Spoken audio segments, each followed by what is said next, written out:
Hello दोस्तों, कैसे हैं आप लोग। आशा करती हूँ आप सब बहुत बढ़िया होंगे। आज के इस सबसे मज़ेदार कहानियाँ के बारे में बताएंगे जिन्हें सुनने के बाद आपको बहुत ही मज़ा आने वाला है।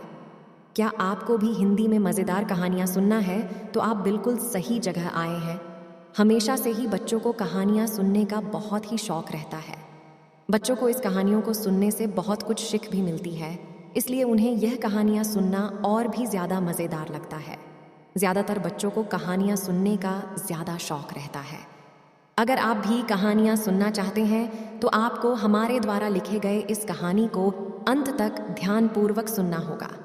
आप हमारे चैनल पे नए हैं तो चैनल को सब्सक्राइब कर लें ताकि आने वाली वीडियो का नोटिफिकेशन आप तक पहुंच जाए, और कमेंट में ज़रूर बताएं कि कहानी आपको कैसी लगी।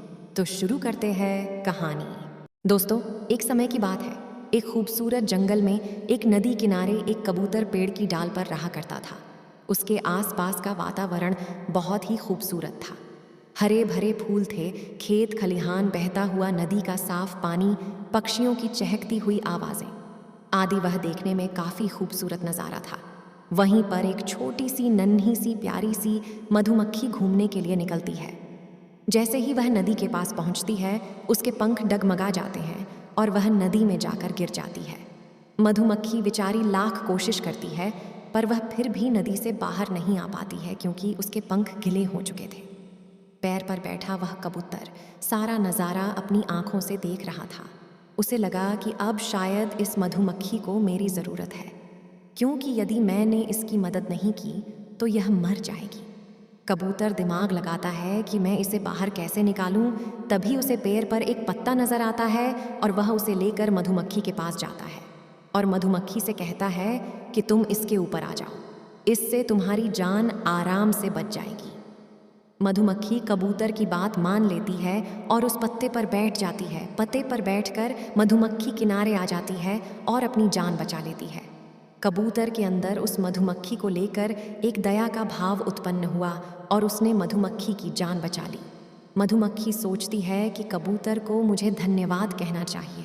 तब तक वह कबूतर को धन्यवाद कहती, तब तक कबूतर वहाँ से जा चुका था। फिर मधुमक्खी कहती, एक दिन मैं इस कबूतर एहसान ज़रूर चुकाऊंगी। मैं भी उसके काम ज़रूर आऊंगी, क्योंकि आज उसी की बदौलत मेरी जान बच पाई है। कुछ वक्त बीतने के बाद एक वक्त ऐसा आता है जब कबूतर जंगल में घूमने के लिए निकलता है। वह सारा नज़ारा देखकर आनंद उठाता है और बहुत खुश होता है, और खुश हो और कर वह एक पैर की डाल पर थोड़ी देर के लिए आराम करने के लिए बैठ जाता है। किस्मत से वह मधुमक्खी भी उसी के सामने होती है और उसकी नज़र एक लड़के पर पड़ती है जो एक पत्थर से उस कबूतर पर निशाना साधने जा रहा था। मधुमक्खी बिना वक्त गवाए उस लड़के के मुंह को नोच लेती है और वह लड़का वहां से भाग जाता है।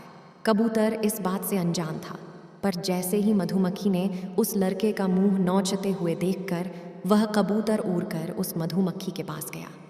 तब मधुमक्खी ने सारा किस्सा उसे सुनाया। उसे सारा माजरा समझ में आया कि यह जो सारा खेल खेला जा रहा था वह मेरे लिए था। इस तरह से मधुमक्खी ने अपनी दोस्ती का फरमान जारी किया। इस बात से कबूतर बेहद खुश हुआ और वह मधुमक्खी को धन्यवाद कहने उसके पास आया। मधुमक्खी ने कहा, उस दिन तुमने मेरी जान बचाकर मुझ पर एहसान किया था। आज मैंने तुम्हारी जान बचा ली, हिसाब बराबर। मधुमक्खी ने अपनी दोस्ती का वादा तो निभाया, साथ ही साथ वह दोनों जंगल के सबसे अच्छे दोस्त बन गए।